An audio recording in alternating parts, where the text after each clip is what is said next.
Hello, everyone. Thank you for joining the Gerhard Center webinar series. This is the number 110 webinar.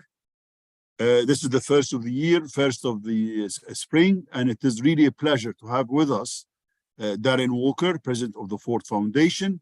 The moderator is Dr. Noha El-Mikawy, Dean of the School of Global Affairs at the AUC.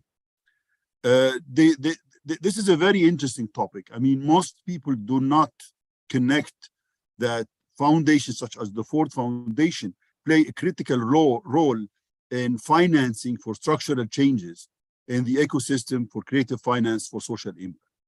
Without much ado, I want to just mention one thing. For us, I could tell you right away firsthand that the Ford Foundation is, even in their grants, they are into structural changes. They provided us at the Gerhard Center more than just plain grants. They gave us access to knowledge, access to thought leader. Now, without much ado, Noha, floor is yours. Thank you very much, Dr. Ali Aouni, for the opportunity to be part of this interesting conversation. Good morning, Darren. Good morning, good afternoon, and good evening to everyone joining us today. The Ford Foundation is known to many of us around the world as a leading US private philanthropy that gives grants in support of a number of issues which combined help combat inequality in all its forms. But there is more to the Ford Foundation than it being a grant-giving organization. It's an impact investment foundation. That is what we have the pleasure to discuss with the president of the Ford Foundation, Darren Walker, today. Darren, thank you for coming to speak with us today. I will be posing a set of questions. You will take a few minutes to respond and see, I hope those questions invite you to give some of your general reflections on the experience of the Ford Foundation as an impact investment foundation. Then we will open the floor for questions and answers from our audience. I ask our audience throughout the conversation with Darren to either write the questions in the question and answer space, and then I'll call upon you to pose your question, or to raise your hand, and then we'll call upon you to pose your question to Darren as well. Darren, 5 years ago, the foundation made $1 billion commitment to impact investing. The news of the commitment spread far in the philanthropy sector and drew the attention of the New York Times. Harvard business professors wanted to study this historic initiative and include the experiment and the findings in their business school's curriculum. Tell us how you sold the idea to the foundation's board and staff.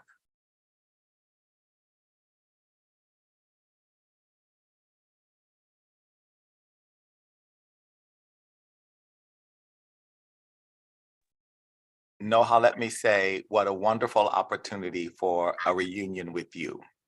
I am so grateful to the Gerhard Center, an institution the Ford Foundation has a long history with, and to you for your leadership during your time at the helm of our MENA office in Cairo. And so this occasion is a special one for me.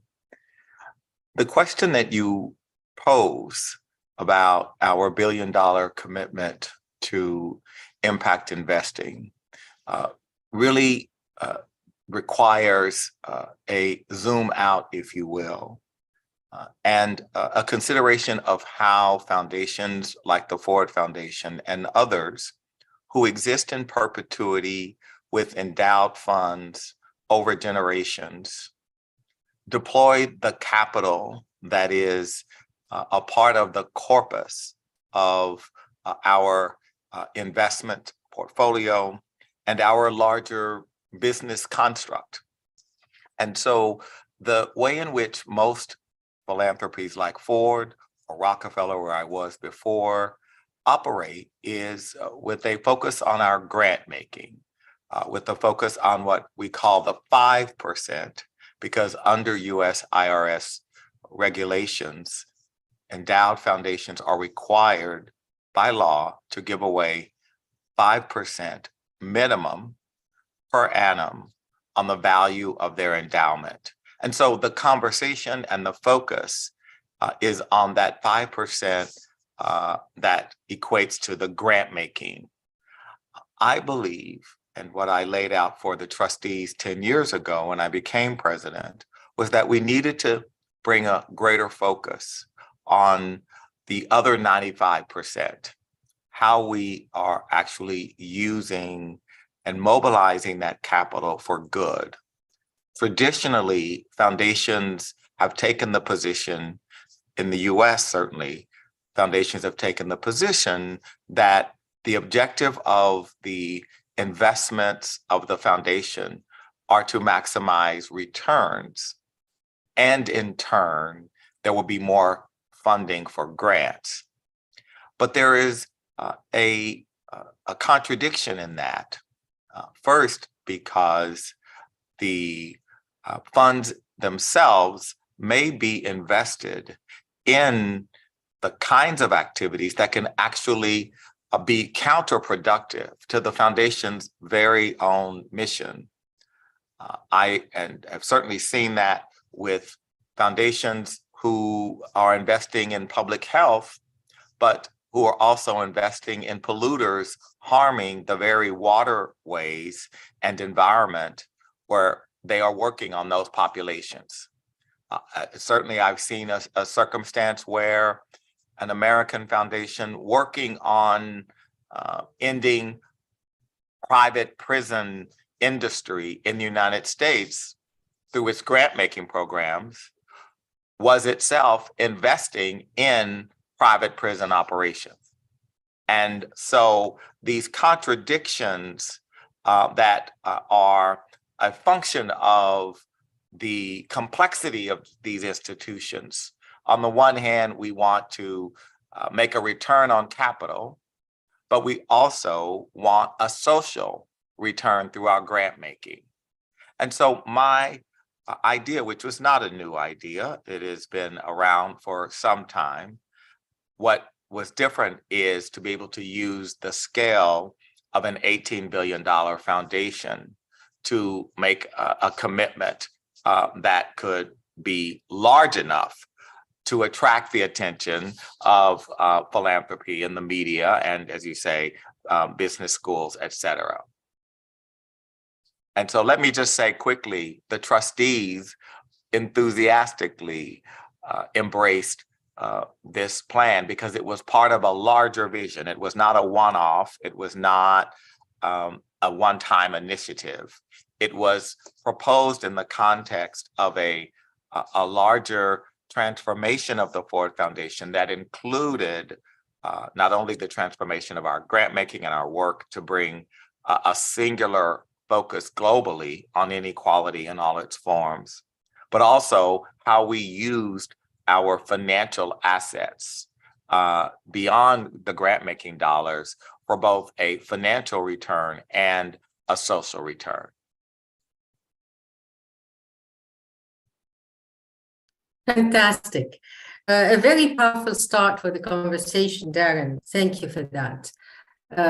Consistency among two objectives that for some philanthropies remained for a long time, objectives that go in parallel. You've been advocating for a long time to find some harmony and consistency among those two objectives. Grow the capital as well as use it for grant making. And when you grow it in ways that are consistent with the principles and values that you stand for in grant making. So lofty indeed is that effort, which leads me to my second question to you, because as we all know, the road to disaster is often filled with good intentions. In your blog that you wrote to reflect on 5 years of impact investment at the Ford Foundation, and if I remember correctly, that blog came out late last year, you said prudence and diversification are key to success. So let me ask you this.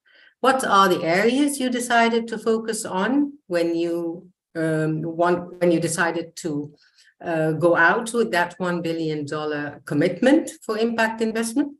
How did you decide on those areas for investment and why?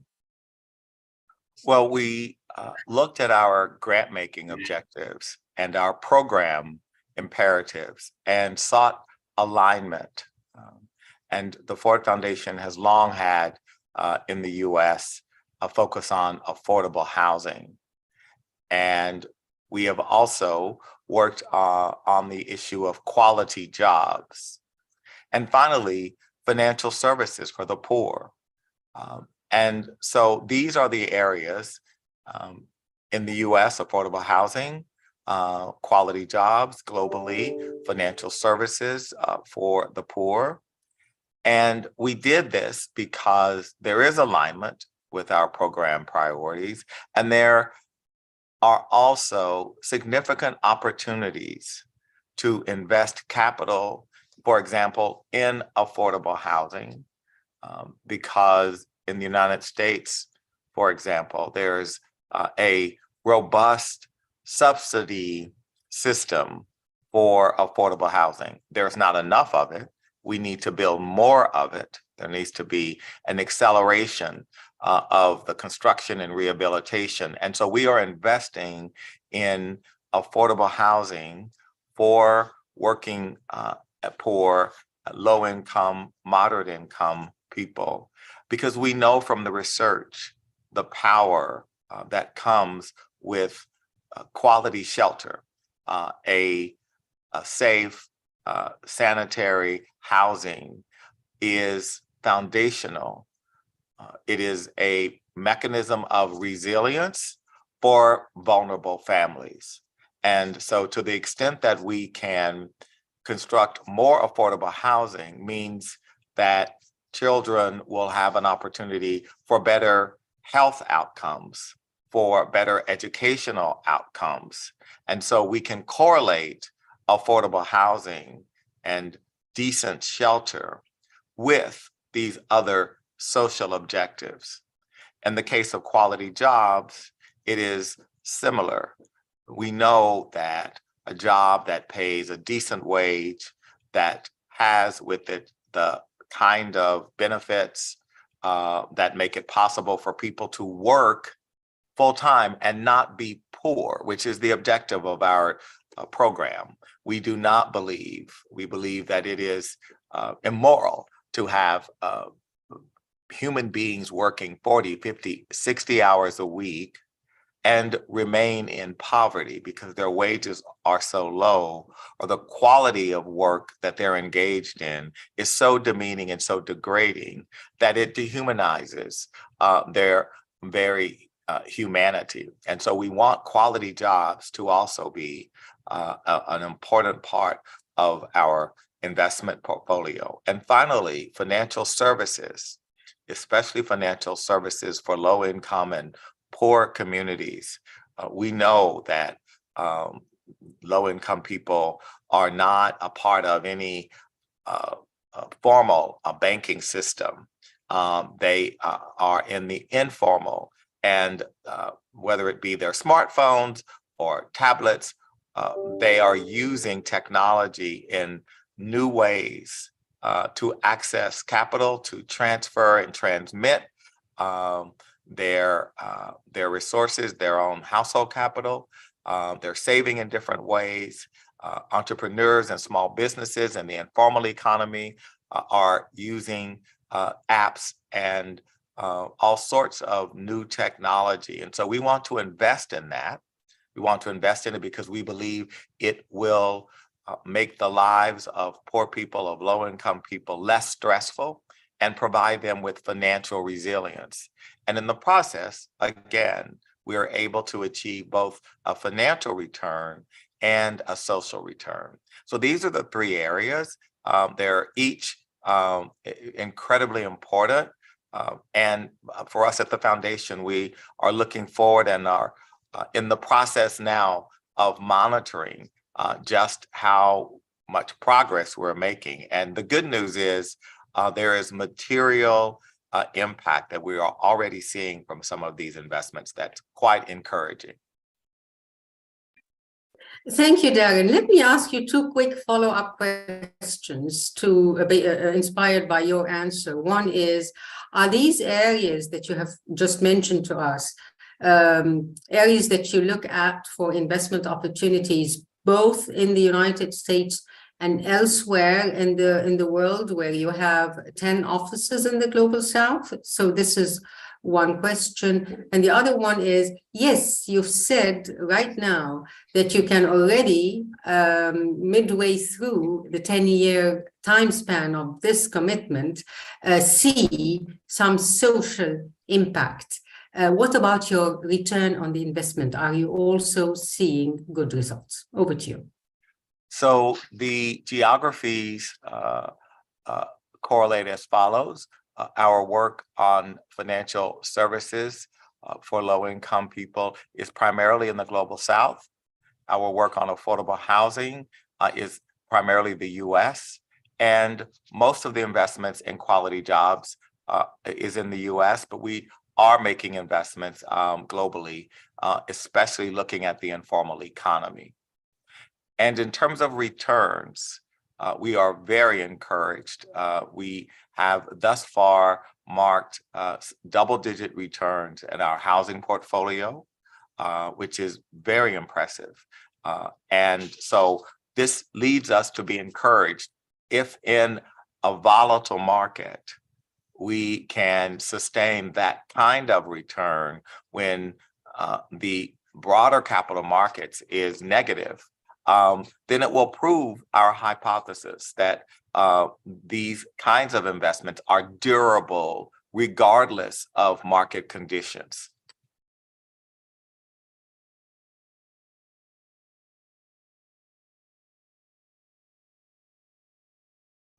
I am sorry, I was muted to ensure good quality conversation. Thank you for that, Darren. Based on your experience and that of the investment team so far, can you list a couple of key internal, institutional, as well as external factors of success that you would advise anyone who wants to emulate the Ford Foundation to keep in mind and look out for? Well, I approach this work with great humility and a recognition that the capital markets are trillions of dollars, and we are but a very small, we're a teaspoon of water in the ocean. So let me offer that first before commenting specifically. I think that there are indeed things to be aware of. First, you have to have really talented staff who are not necessarily the grant-making staff, that you must have investment professionals. And so the foundations often do not have the grant-making team. So one of the things is, how do we actually look at the complement of talent needed in order to manage this kind of a program? You will find that there is tremendous interest in this kind of work from traditional investment professionals who want to be engaged in this kind of work because it does indeed have a mission attached to it. It's not just investing for the highest return, it's investing with a social objective, a social mission. And for many people, that is a calling and something that is far more gratifying and professionally and personally satisfying than the traditional investment advisory position. So I think that those are things that I would offer up for anyone looking at this. And then the final thing I would say is these are long-term investments. These are not short-term. These are not, if you are impatient, if you feel you've got to have something to show very quickly, this is not the strategy for you. Fantastic.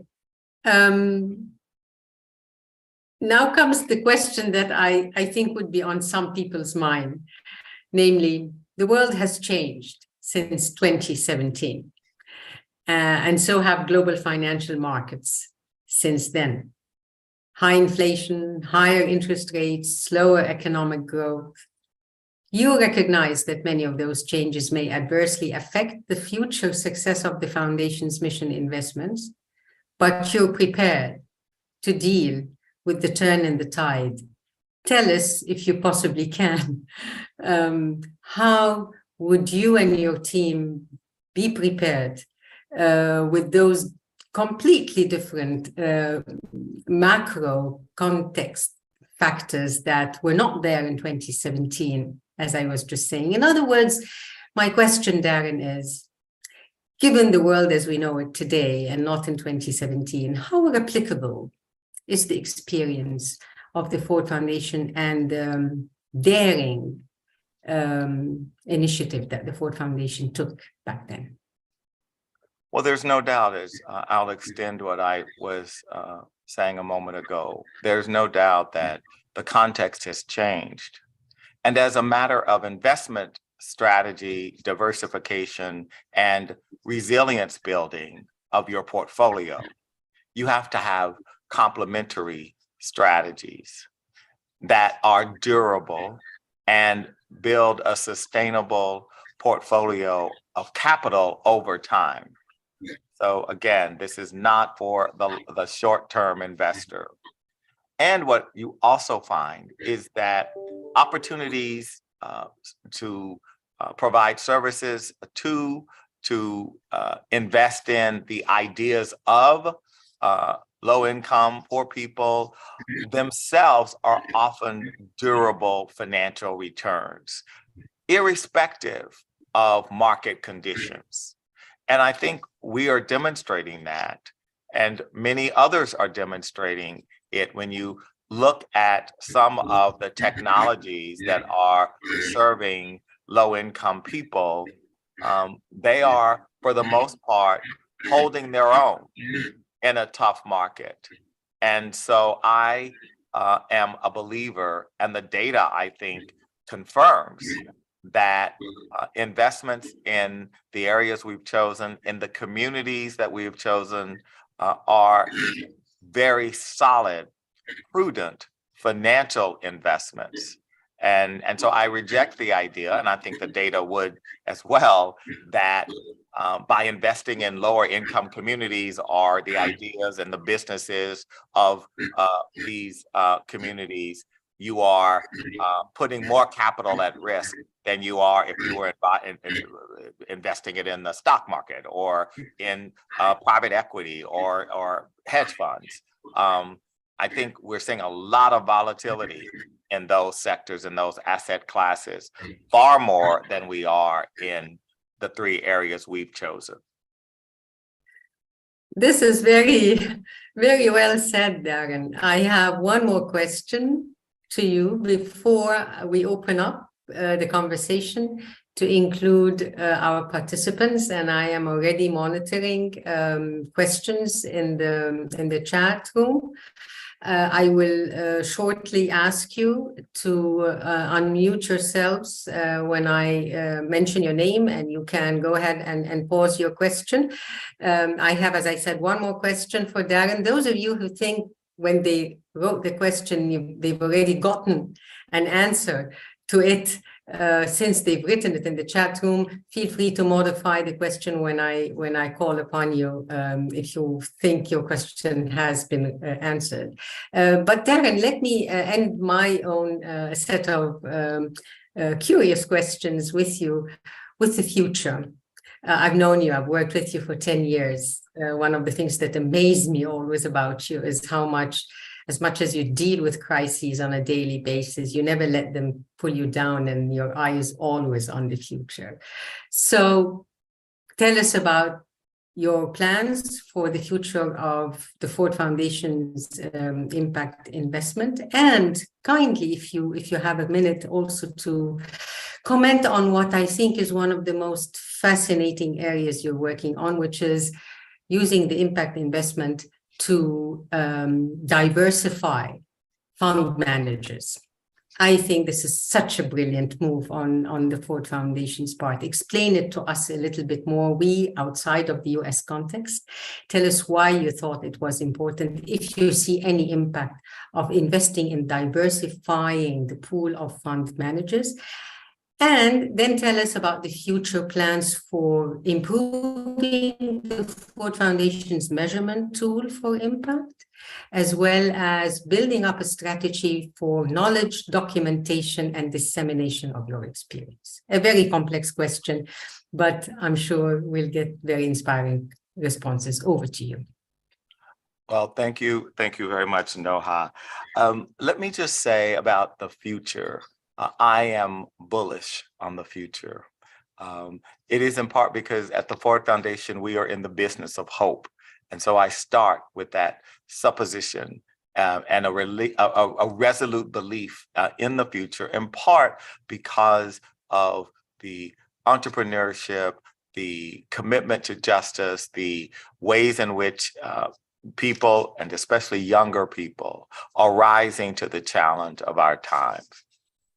So this question of diversifying managers is an important one for us, in part because of the mission around inequality and how it manifests in different systems and structures in society.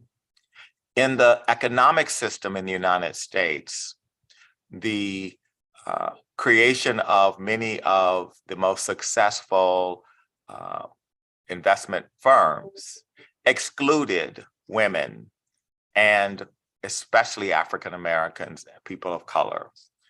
And so we have a history of it being a very hegemonic industry.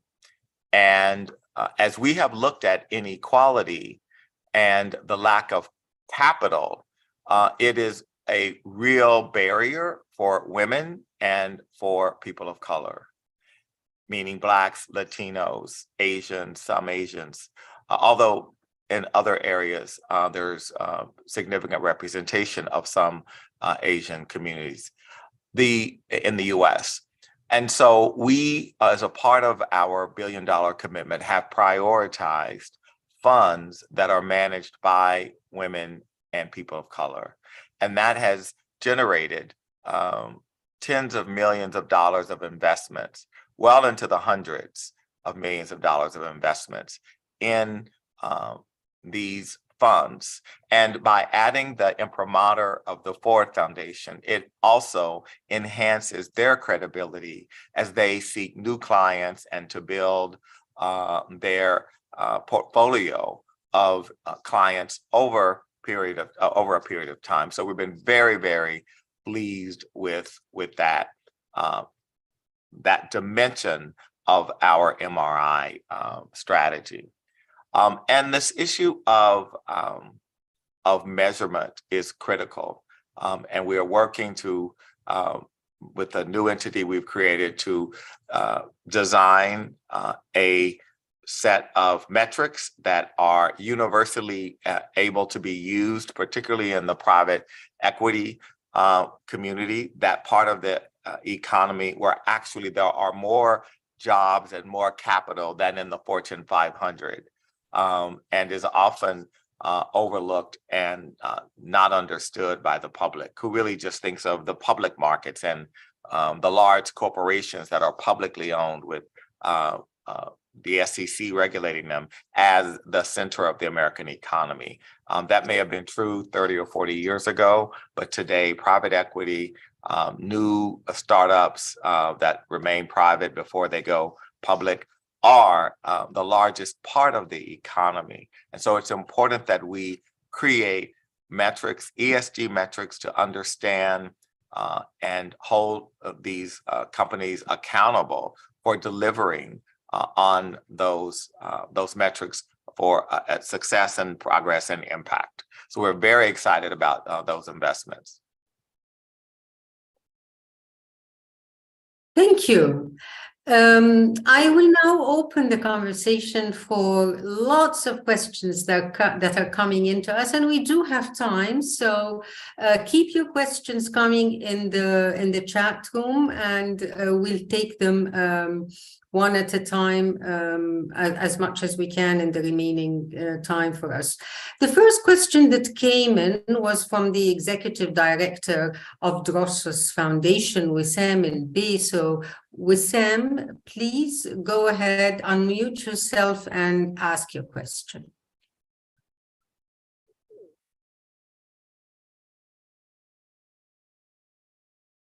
Wissam, you're muted.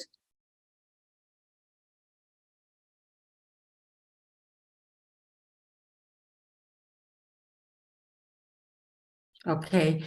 Until we figure out what's going on with Wissam, I saw Dr. Ali Aouni, Director of Gerhard Center's hand going up. So I give Dr. Ali a chance to pose his question, and then I'll return to the chat room. Over to you, Dr. Ali.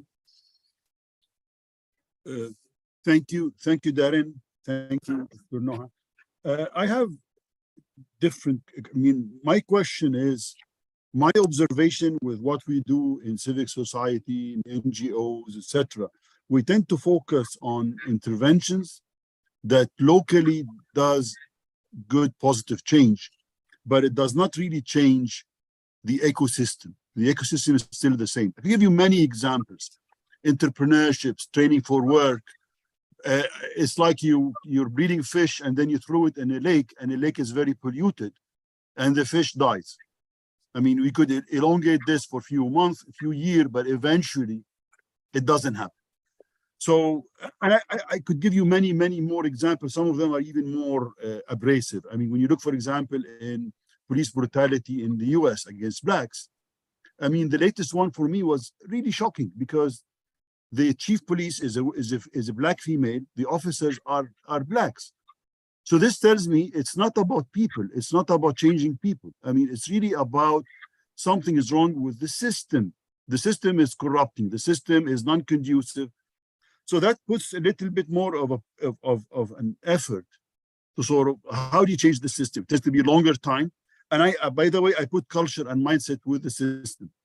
So my question to you is, first, how do you ensure that at least, I mean, I don't expect the Ford Foundation is going to change the world, but at least you could provide a catalyst to sort of allow for structural changes. This is one.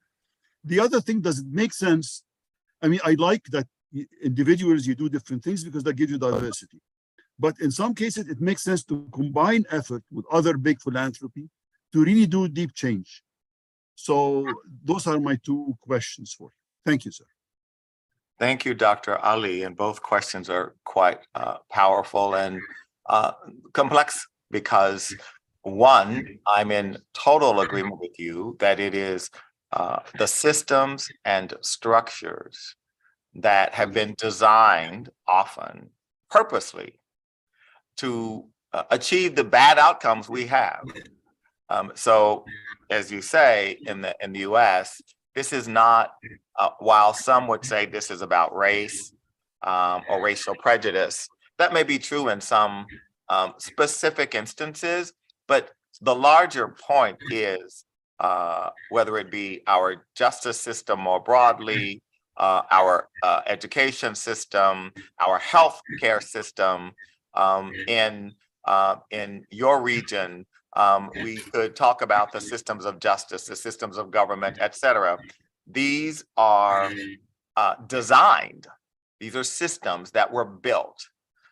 They've accreted over time. But unless and until we take on the redesign, we're going to continue to just be putting Band-Aids on problems, which is why at the foundation, we talk very specifically about working on systems and structures, and that sometimes requires policy change. And many foundations don't want to do that kind of work. It's much more gratifying and much more measurable to do the kind of service provision that many foundations do. And that kind of philanthropy is needed. It is essential. So I in no way am demeaning that kind of philanthropy. We must have it. But we must also have a kind of philanthropy that asks fundamental questions about justice, about systems, about systemic bias, about the kind of ways in which gender inequality manifests. That, as you say, Dr. Ali, culture is an important part of that. And how one gets at culture change is something we've also looked at the Ford Foundation and have thought about how we invest in the change agents of culture. Those might, depending on community and where in the world, those might be the imam, they might be the priest, they might be the university president, they may be the village elders. It depends, but if you want to change culture, you have to go to those who really are themselves the transmitters of the culture of a place, wherever in the world, and work with them, invest in them. And of course, media is a big part of culture and how people experience their culture themselves. And so investing in the kind of media that, in our view, provide an inclusive idea of society, wherever that society may be, is what we believe is important. And your final question about collaboration, because the Ford Foundation is but a small, minute fish in the ocean. And there is no way we can achieve our mission without partnership. And it's why when I became president, I said to the trustees of the foundation that unlike prior presidents, I would spend a significant amount of my time fundraising and building strategic partnerships. It's why when we launched our social bond, another initiative, the $1 billion social bond, we did that in collaboration with the Kellogg and Mellon and Duke and MacArthur foundations, because I believe that to the extent that we could mobilize more capital, more people would be served and there'd be greater impact. So it was less about saying, oh, this is about the Ford Foundation's initiative. What I was hoping, and I think we achieved, was to generate a larger conversation in philanthropy about why aren't more foundations doing it. So it's not just the Ford Foundation, but there's a number of other foundations who are not all $18 billion foundations and work around the world.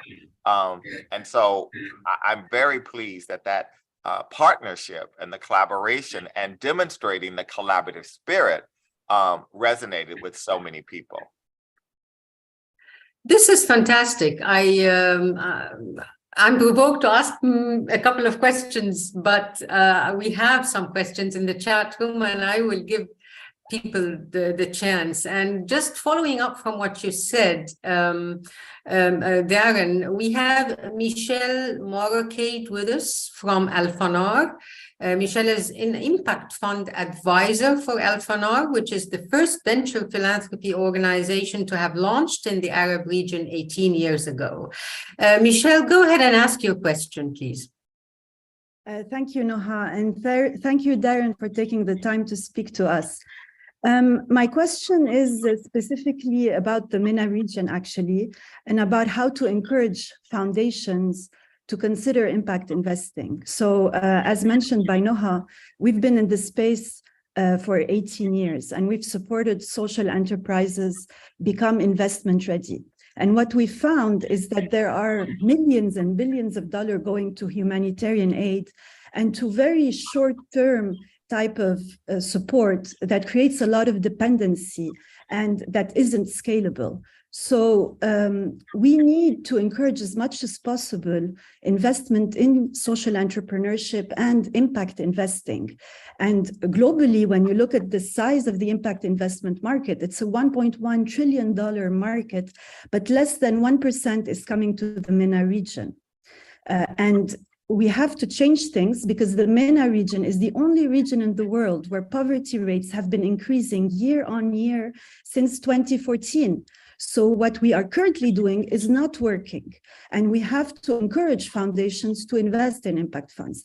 However, when we speak, and we've been fundraising for 3 years, when we speak to foundations from Europe and from the US, they are doing a lot in sub-Saharan Africa, in Asia, in Africa, in South America, but they're not doing anything in the MENA region. And the regional foundations, the local foundations, are not ready to support impact funds and to invest in social entrepreneurs. So how can we convince them? I've looked for case studies, I've looked for research. Can you help us convince foundations that this is an interesting area for them to look into, impact investing? Thank you, Michelle. That's a really thoughtful question, and your explication and your frustration I share, Michelle, and it's well-placed frustration. You all are clearly pioneers many, many years before the Ford Foundation in this area. And I can only imagine your frustration of having, especially if you have demonstrated the efficacy of the idea of impact investing. It's enormously frustrating.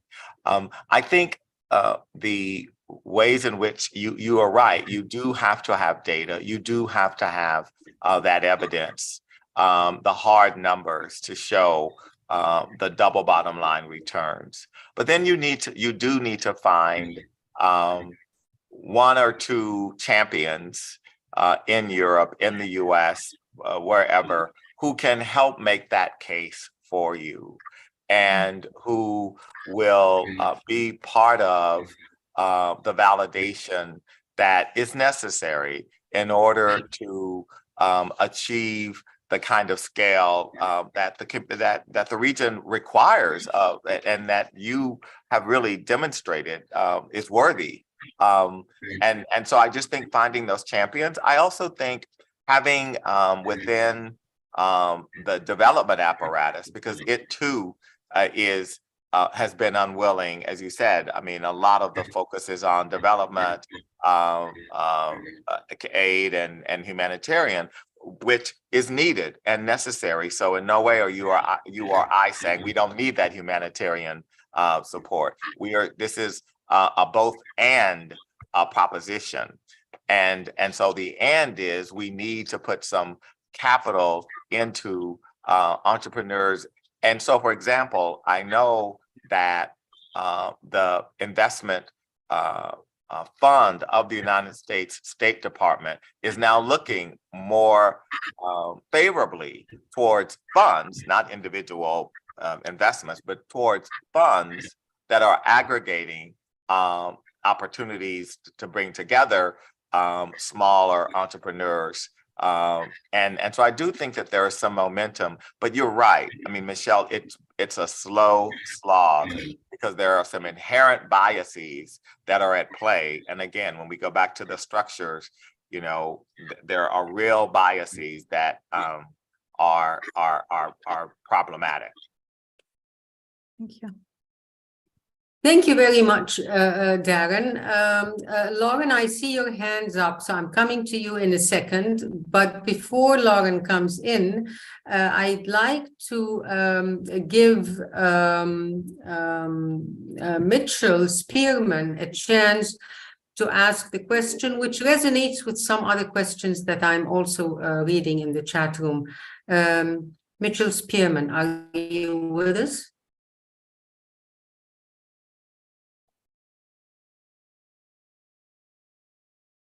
We have some people who are not online, so maybe in this case I will ask Mitchell's question. What a fantastic entry point, Darren, for someone perhaps making their first philanthropic investments.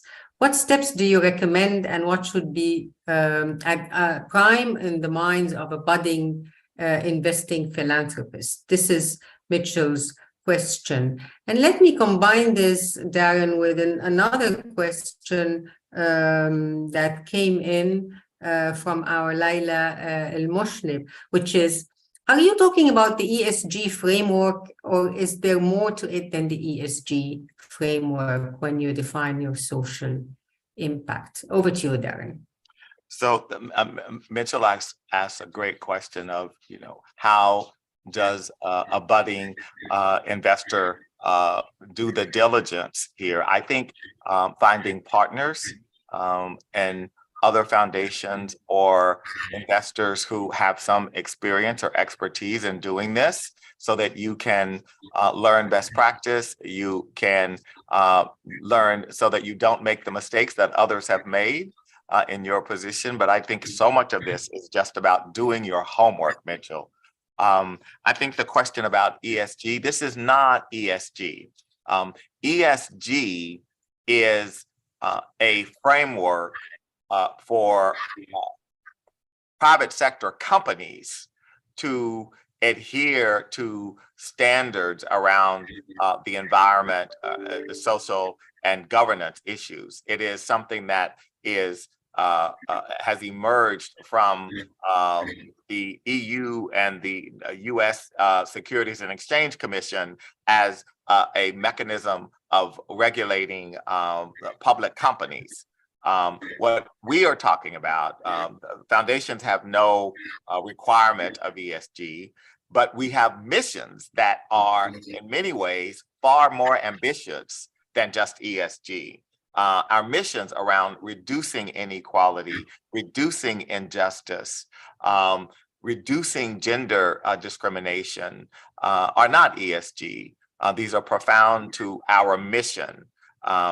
And so in corporations, ESG and many corporations is something that is an appendage to the business.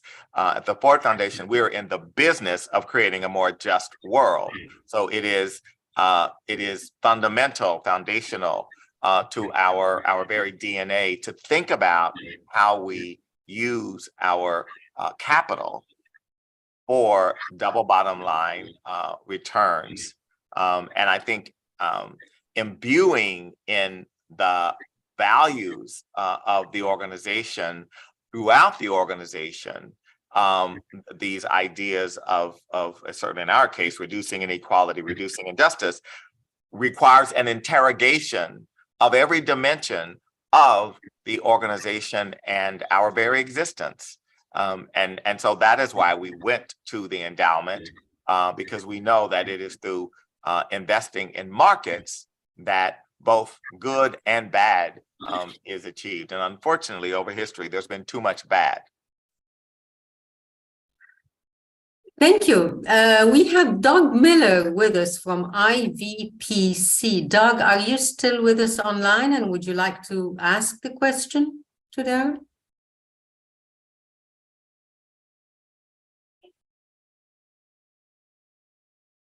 Are you muted, Doug? So let me read Doug's question, which has a bit to do with your final sentence, Darren. In calculating your return on investment in social impact investing within the United States might sound, although it isn't by no means easy, might sound simpler to the ears of someone in other global financial markets, be that in the Middle East or Africa or elsewhere. So Doug Miller from IVPC's question was, what expected portfolio return from impact investments should one have in mind in Africa or the Middle East?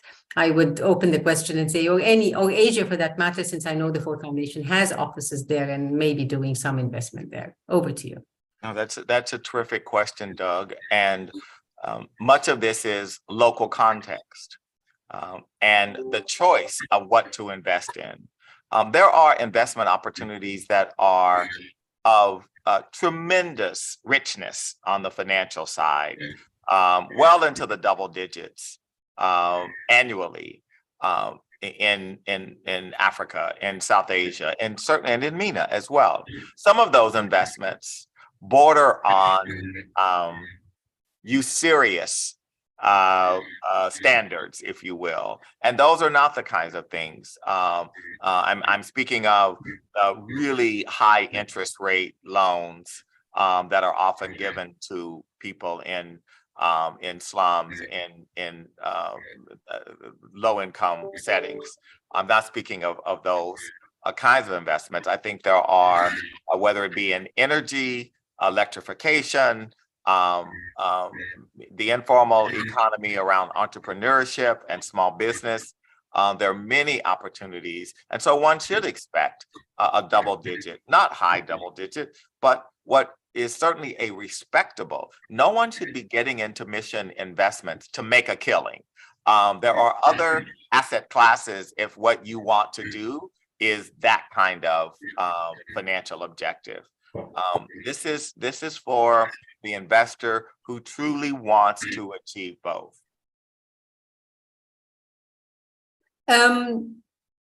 Before I turn to another question from our Hisham Wahbi at AUC, I hope he's still online and can unmute and ask his question. But before I turn to Hisham, you have repeatedly, Darren, mentioned partnerships as being very important if you are to venture into this area, whether you are a budding philanthropist or a more seasoned and experienced philanthropist in investment, but you want to scale up your impact. Let me ask you this question. We know that in life, in all sorts of walks of life, partnerships are not easy. Managing partnerships is not easy. I've been always dying to ask you this question. Today is my chance. What are your biggest lessons learned about managing partnerships? The biggest lesson that I have learned, Noha, relates to humility, because it is indeed a critical ingredient to building successful partnerships. And it requires you to keep your eye on the prize, which is less about recognition or credit and more about impact. And so that's the first point. The second is negotiating partnerships and collaborative activities requires patience, and it requires a fundamental belief that you will enhance your likelihood of impact through partnership. Because if you believe that, as we do at the Ford Foundation, then it becomes a more normative way of operating. It is a part of our toolkit. It's a natural way we work. And so I think these qualities, these capabilities for a leader, for someone thinking about partnership or thinking about impact, none of us, not the Gates Foundation, the Ford Foundation, the Rockefeller, none of us on our own, alone, have the resources, either physical or human, to solve the big problems we are missioned with solving. So partnership is the only path, in my view, to sustained, scalable impact. And because I believe that, the lengths one has to go to, which sometimes can try one's patience, shall we say, you understand are worth it in the end. Hisham, I don't know whether you're with us, but if you are, I'd like to keep your question to be the last one because we are really running out of time and I want your question to be asked. So you will come there. But now I have two final other questions that keep repeating in the chat room. And I don't know whether someone is there to help me with those questions. Let me say that because I see it 3 times in the chat room. So I will summarize it, and apologies to those who've asked them if I'm not giving them the floor, but 3 are asking almost the same question. And that has to do with the world is going through so many crises, Darren, and so many of those are humanitarian crises. And there are lots of people out there, Red Cross and other large organizations working on such humanitarian crises. Do you see, can you envision investment in these entities that are trying to address humanitarian issues? Because that has not been mentioned as one of your areas of investment. No, it is not an area of investment for us, in part because I am wary of strategies that seek to profit from human misery. And I believe it is the role of the state and the role of the international humanitarian and development community to provide the primary supports, resources, the care and feeding of people who are experiencing famine, existential conflict, the kinds of things that we are seeing in the Horn of Africa, in other parts of the world, and of course, most notably, the horrific earthquake that has caused a humanitarian crisis there in Turkey and Syria. I don't believe that investors should be looking at those contexts and saying, how can we get a social and financial return?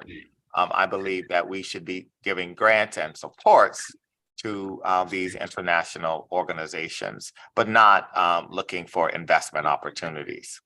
That's just my view. I'm sure there are others who would have different views. And Noha, I know you've got the last question. Yes, we have one from Hani El-Shahawi and then one from Hisham Wahbi. May I ask both Hani and Hisham?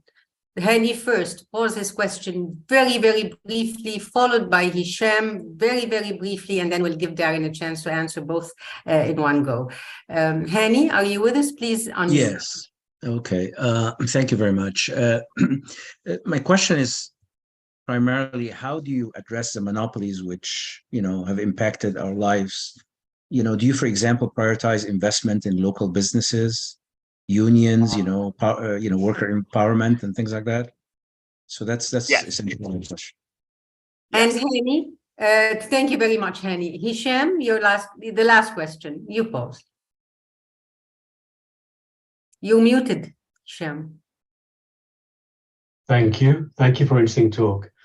So I think actually being the last question hopefully would work in my favor. If you don't mind, more of a policy related issue. So I went through the website, which I haven't been on for so long, and it was very interesting. I found 2 statements that I really liked. The idea of the foundation must reform the very architecture of our global order. And the other one was disrupting the system to advance social justice. And then both those are, they're very hopeful and wonderful. And everything you said, the idea of cooperation, role of the state, are fundamental principles for a liberal international order. So that's fantastic for people to do their work. But with so much changing, part of the international order, for example, is based on principles we all agree to, one of which being, or we all aspire to, one of which being democracy. With that itself being questioned by so many academics, how do you see the future going? And finally, with the issue of disrupting the system itself, in the case of the US, it seems that the system has disrupted social justice, right? So for example, with women's rights, with women's reproductive rights, with Roe, and with race relations in the police. So again, 2 huge things from a policy perspective. How do you deal with that? And thank you. Thank you very much, Hisham and Hani. Yes, we invest in funds who target small businesses, invest in unions, invest in employee ownership models. Those funds are our priority modality because we do believe reaching Black and Brown women-owned businesses are an essential part of our mission investment strategy. And on this issue of democracy and the global order, I mean, first, there's no doubt that the global order is a system that isn't working and that is generating too much inequality. And so how we actually address the weaknesses in that system, the ways in which it produces more inequality and disadvantages the already disadvantaged regions and countries is a priority for our grant making. And of course, democracies are under attack. There is no doubt, Asham, we know that, and that this is why we have to invest in civil society, invest in the institutions that are durable, that are sustainable, and that will be on the front lines. And so you mentioned women's reproductive rights or racial justice. It's why the Ford Foundation has supported Planned Parenthood or the NAACP Legal Defense Fund, because no matter what time, what era, justice in a democracy is always contested. And those who historically have been vulnerable remain vulnerable. And therefore, the institutions working to protect their rights and that represent them must be fortified. And it is why we give unrestricted support 10 years, 20 years, 50 years in some cases, because these institutions are essential to our democracy. Noha, I want to thank you for this, and I'm sorry that I have another session to join, but it's been an honor to be with you and your colleagues at the Gerhardt Center at AUC. I'm looking forward on my next visit to the region to seeing you and everyone there. It's just a huge honor. Thank you. Thank you. We miss you in New York. Thank you very much, Darren. Have a wonderful day. Thank you all for joining us. Great Thank evening. you, Gerhardt Center, for always keeping us engaged. Thanks a lot.